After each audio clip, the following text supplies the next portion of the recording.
কবরে যাওয়ার পরে যার কোরআনের সাথে সম্পর্ক, তার কোরআনের দ্বারা উপকার হবে।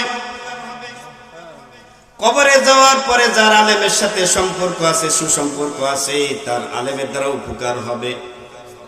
কবরে যাওয়ার পরে যার ইমামের সাথে ভালো সম্পর্ক আছে, তার ইমামের দ্বারা উপকার হবে। কবরে যাওয়ার পরে যে হক্কানি পীরের সাথে তার সম্পর্ক আছে, হক্কানি পীরের দ্বারা তার উপকার হবে। কিন্তু দুনিয়ার যার সম্পর্ক দুনিয়ার সাথে আছে, ওই দুনিয়া কবরে এবং হাসরে কারো কোনো উপকারে আসবে না। যেই ব্যক্তি দুনিয়াতে শুধু দুনিয়ার ফিকির করেছে, আখিরাতের ফিকির করে নাই। কিসের জন্য করে নাই? অনেকে আছে এমন যে আখিরাতের ব্যাপারে তার কোনো বিশ্বাসই নাই। অনেকেই আছে, কারণ সে তার নিজের চোখে দেখছে যে কবরে যাওয়ার পরে ওই কবরকে যদি খুঁড়া হয়, কিছুদিন পরে দেখা যাবে তার শুধু হাড্ডি আর হাড্ডি, আর কিছুই না। তাহলে আমি মরে গেলাম, আমি মাটির নিচে গেলাম, আমি পচে গেলে আমার হাড্ডি হয়ে গেলাম, তাহলে আর পরকালে আর কোথায় কি পাইলাম? নাউজুবিল্লাহ বলেন। এরকম বুঝ অনেকেরও আছে, কিন্তু আসলে তার বুঝ কি সঠিক? কবরে যাওয়ার পরে আমাকে আবার পুনরায় উঠাবে, হবে কি হবে না? এটা আল্লাহ তাআলা দুনিয়াতে দেখাই দিয়েছেন, প্রমাণ করে দিয়েছেন যে কবরের পর, কবরে রাখার পর একজন মানুষ যদিও সেই ব্যক্তি পচে গলে হাড্ডি হয়ে গেছে, তারপরেও কিন্তু তাকে একটা তাজা মানুষ উঠানো হবে। হযরত ঈসা আলাইহিস সালাতু ওয়াস সালাম বিশাল এক কবরের পাশ দিয়ে যাচ্ছিলেন। বিশাল এক কবর, নূহ আলাইহিস সালাতু ওয়াস সালামের সন্তানের কবর। ওই কবরটা দীর্ঘ হলো 50-60 হাত। আগের জামানার মানুষ 50, 60, 70, 80 হাত পর্যন্ত, এর থেকে আরো বেশি হাত পর্যন্ত ছিল। কিন্তু ঈসা আলাইহিস সালাতু ওয়াস সালাম তো অত লম্বা ছিলেন না। তিনি এক কবরের পাশ দিয়ে যাচ্ছিলেন, দেখেন বিশাল এক কবর। ঈসা আলাইহিস সালাতু ওয়াস সালাম নয়, শুধু প্রত্যেক নবীকে আল্লাহ তাআলা অসংখ্য অগণিত মুজিজা দিয়ে দুনিয়াতে পাঠাইছেন, যেন প্রত্যেক নবীর উম্মত এই মুজিজাগুলো দেখে নবীদেরকে বিশ্বাস করে। এই জন্য প্রত্যেক নবীকে আল্লাহ তাআলা অসংখ্য অগণিত মুজিজা দিয়ে দুনিয়াতে পাঠাইছেন।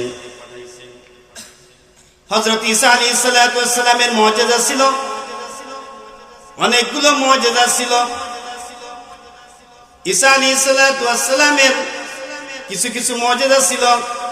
আন্নী আখলুকু লাকুম মিনাত তিনি কাহাইআতিত তায়রি ফাআনফুখু ফীহি ফায়াকুনু তায়রাম বিইজনিল্লাহ ওয়া উবরিউল আকমাহা ওয়াল আবরাসা ওয়া উহয়িল মাউতা বিইজনিল্লাহ।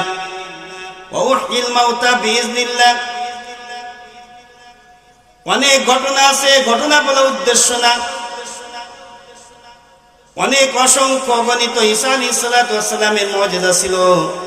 তার অসংখ্য মুজিজার মধ্যে থেকে একটা মুজিজা ছিল হলো জীবিত মানুষকে তিনি যখন বলতেন যে তুমি আল্লাহ তাআলার হুকুমে তুমি কবর থেকে উঠে যাও, সঙ্গে সঙ্গে আস্ত মানুষ উঠে দাঁড়াইতো। যখনই বলতেন কুম বিইজনিল্লাহ, যে কোনো কবরের কাছে যায় বলতেন, 100 বছর, 200 বছর, 1000 বছরের পুরাতন কবরের কাছে যায় বলতেন কুম বিইজনিল্লাহ, সঙ্গে সঙ্গে ঈসা আলাইহিস সালাতু ওয়াস সালামের কথা শুনতে দেরি আছে, কবর থেকে বের হতে দেরি নাই। তুমি হাড্ডি হয়ে যাও আর নিশ্চিহ্ন হয়ে যাও না কেন, তোমার মাটির নিচেই থাকার কোনো ক্ষমতা নাই। কেননা আল্লাহ যদি চান যে আমি আমার বান্দাকে যখন তখন উঠাবো, তখন উঠাতে পারে কি পারে না? এটা যদি বিশ্বাস না করে তাহলে সে ইমানদার হইতে পারবে না।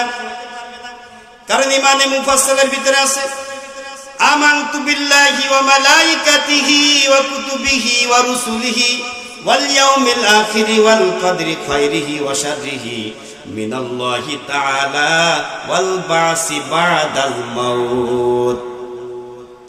যতগুলো বিষয়ের উপর ঈমান আনতে হবে তার মধ্যে থেকে একটা বিষয় হলো বাসি বাদাল মাউত, মৃত্যুর পরে আবার পুনরায় উঠাও হলো, এটা একটা ঈমানের ব্যাপার, ঠিক না বেঠি? এই যে 6-7টা বিষয় আছে ঈমানে মুফাসসালের ভিতরে। আমানতু বিল্লাহি, এক নম্বর হলো আল্লাহ তাআলার প্রতি ঈমান আনা, ওয়া মালাইকাতিহি, ফেরেশতাদের প্রতি ঈমান আনা।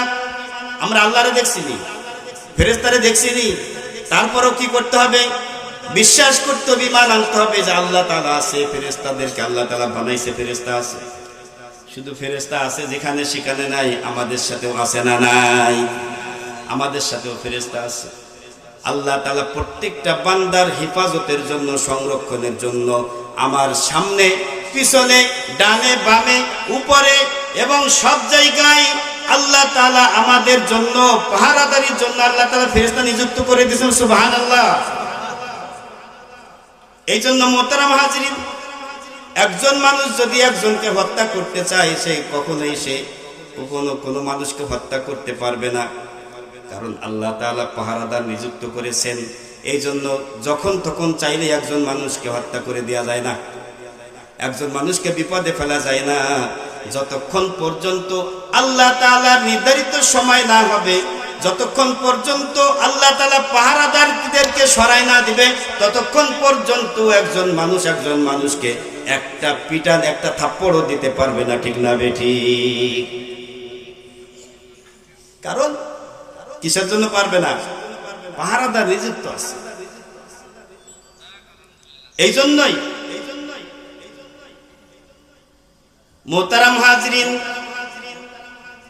যেটা বলতেছিলাম, হযরত ঈসা আলাইহিস সালাতু ওয়াস সালাম, হযরত ঈসা আলাইহিস সালাতু ওয়াস সালাম ওই কবরের পাশে গিয়ে বলছে কুম বিইজনিল্লাহ, কুম বিইজনা বলার সাথে, সে বিইজনিল্লাহ বলার সাথে সাথেই কবরের ভিতরে যে ছিল সে উঠে দাঁড়াইছে। সুবহানাল্লাহ। উঠার পরে দেখি যে বিশাল বড় আল্লাহর নবী হযরত নূহ আলাইহিস সালাতু ওয়াস সালামের সন্তান। জিজ্ঞাসা করছে, তোমার নাম কি? বলছে, আমার নাম অমক। তোমার আব্বার নাম কি? অমক। ও, নূহ আলাইহিস সালাতু ওয়াস সালামের সন্তান তুমি। এই কথা জিজ্ঞাসা করার পরে বলছে যে কি ব্যাপার, তোমার চুলগুলো পেকে গেছে কেন? কারণ আগের জামানার মানুষের চুল তেমন পাকতো না, তোমার চুল কেন পেকেছে? ওই কবরওয়ালা জবাব দিয়েছে, মৃত্যুর সময় মৃত্যুর যন্ত্রণার ধাক্কায় আমার চুলগুলো পেকে গিয়েছে। মৃত্যুর যন্ত্রণা কতটুকু এইটা বুঝাইছে, যে মৃত্যুর যন্ত্রণা কতটুকু, যে কালো চুল পেকে সাদা হয়ে গেছে। মুহতারাম হাজিরিন, আল্লাহ তাআলা হযরত ঈসা আলাইহিস সালাতু ওয়াস সালামের মাধ্যমে এই কথাটাই বুঝাইতে চাইছেন যে মৃত্যুর পরে অবশ্যই একজন মানুষকে কবর থেকে উঠতে হবে কি হবে না? উঠতে হবে কি হবে না? অবশ্যই মৃত্যুর পরে আবার কবর থেকে উঠতে হবে। এই কথাটাই বোঝানোর জন্য হযরত ঈসা আলাইহিস সালাতু ওয়াস সালামের মাধ্যমে, এই উম্মতকে বোঝানোর জন্য হযরত ঈসা আলাইহিস সালাতু ওয়াস সালামের মাধ্যমে আল্লাহ তাআলা কবর থেকে মানুষকে উঠায় দেখাইছেন যে উঠানো সম্ভব কি সম্ভব না? উঠানো সম্ভব, এটা বুঝাইছেন।